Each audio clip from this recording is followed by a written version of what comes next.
Congratulations, you made it to the seventh and final section of our marketing and sales bootcamp. This section is all about ROI, return on investment.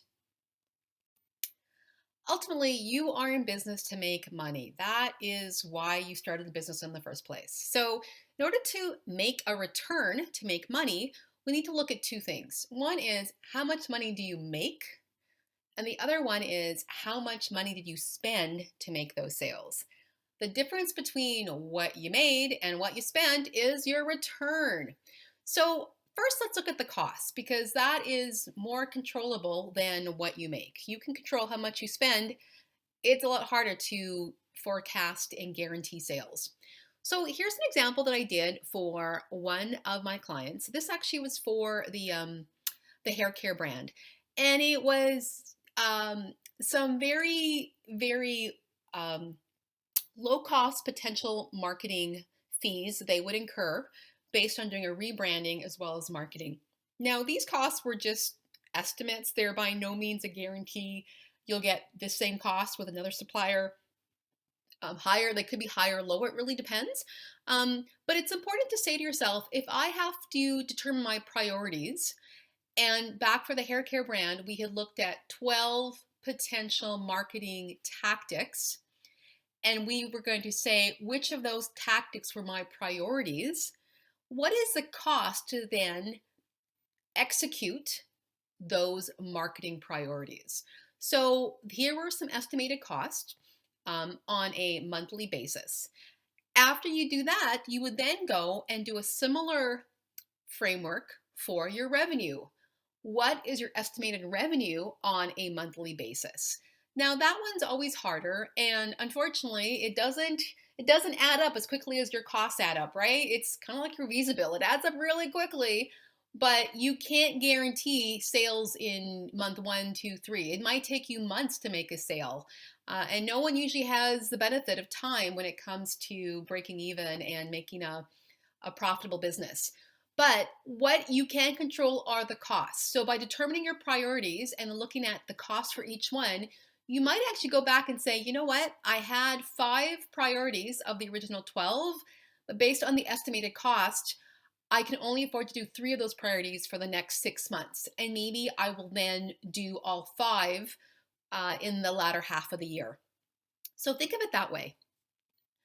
Once you've determined your cost and also forecasted your revenue, let's say for the next 12 months, for one year, then you want to determine your return. So it's the gain that you make minus the cost, the investment you had to make, divided by the cost. That is your ROI. So the example on the right-hand side, they have pretty big numbers. And because we're a small business, let's knock off a zero and say you made 30,000, which may be possible for a small business in 1 year, depending on what you're selling. But let's say you made 30,000 and it only cost you $10,000 of marketing, and you divide that by the 10,000 you invested. Well, guess what? You had a 200% return on your investment, which is pretty good. So the whole point of this exercise is to say, did it cost you less to acquire a customer than it did in the money you made from them? So what I'm trying to say is, was it cheaper to acquire a new customer versus how much money they gave you in return? You want to make sure that they are always spending more money with you than you were spending on them to get them to buy from you. So let's go back to our yoga instructor example. The cost to acquire a new client may be relatively low if you're a yoga instructor. Maybe you decide you need to use some social media as well as some search. It could be as something even non-digital. It could be as simple as putting flyers up in the neighborhood. It really is something as simple as that.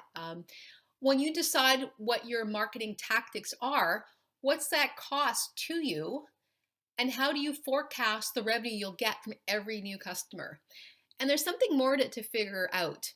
The cost of each customer is a one-time deal, but you could potentially get revenue from them on an ongoing basis. So if you're the yoga instructor or our gym client, Crude Our Gym, if you get a new customer, maybe it costs you $20 to acquire them, which might sound like a fair amount of money if you're a small business. However, that $20 could quickly be paid back over the course of a year. If they do multiple classes every month over the course of a year, they might quickly pay for themselves. So think about it that way, not just how much is the cost at once, but how much return you get over the lifetime of that customer. And finally, we are doing the last section of our one-page marketing and sales plan, your ROI. So my marketing will yield sales revenue of, what is your forecast for the next 6 months or 12 months? What do you anticipate your expenses to be over that same time period? And then what is your estimated ROI? Importantly, what is the cost to acquire a new customer? What's the cost per customer? $20 more? And how much will they return? How much will they yield in sales revenue over the year? So maybe it costs you $20, maybe even $100 to acquire a new customer, which is undeniably a fair amount of money.